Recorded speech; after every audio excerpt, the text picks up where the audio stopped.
It's not easy to be a Kurd. And there is a famous saying that the Kurds have no friends but the mountains. When I was in school, well, it was a chaotic period. There was the war between Iran and Iraq.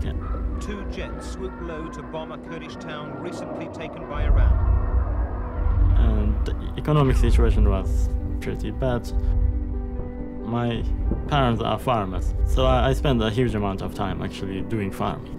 In many ways, it was not the ideal place for a kid to get interested in something like mathematics.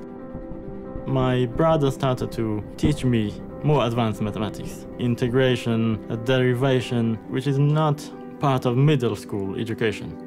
He is probably the person who has had the most influence on my education, on my career. But despite all the wars and difficulties, actually I was quite happy. And for that, of course, I thank my parents who kept me happy, and I also thank the culture, which helped us to survive. I'm a professor of mathematics at the University of Cambridge at the Department of Pure Mathematics. And I have been here for the last 12 years. After doing undergraduate, I came to the UK in 2000, and after 1 year I got a refugee status. That means that I could stay in this country. Birational geometry is about classifying algebraic varieties up to birational isomorphism. That means allowing some flexibility of working with algebraic varieties. And the main problem in the field is to show that every variety is birationally transformed into another variety, which is constructed using three types of building blocks. We have three very distinct kind of geometry that already I have listed them here. So a lot of my work has to do with these statements. And technically this boils down to proving the minimal model conjecture and the so-called abundance conjecture.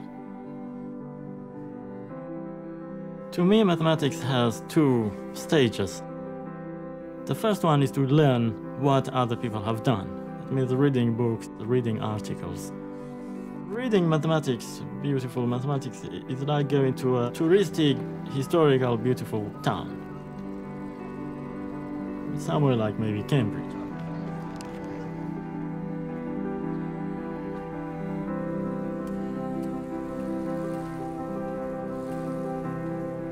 When you walk around, you see monuments, you see beautiful architecture, and that's like the first stage where you just see what other people have created.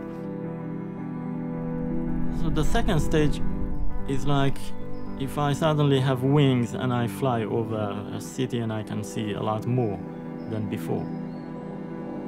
For example, I can see more monuments, I can see connections between these monuments, the kind of thing that I could just not see on the ground.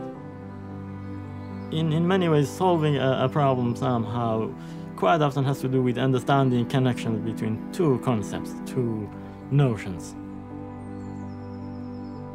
Whose church is the best church in the whole wide world? Who? Daddy.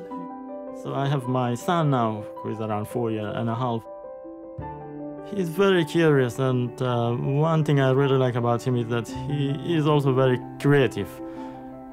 For example, he prefers to build his own toys rather than just get a toy from the shop and play with that.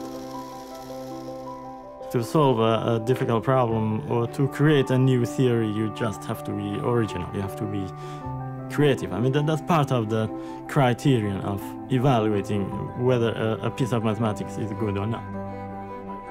I want to continue as much as I can, solve problems and help other people, younger people, solve problems to do mathematics. I really want to help people in less privileged locations, countries. People who don't have the same kind of opportunities as many others who go to top schools, top universities. Especially in the case of Kurds. And I'm hoping that this news would just put maybe a little smile on the lips of these 40 million people.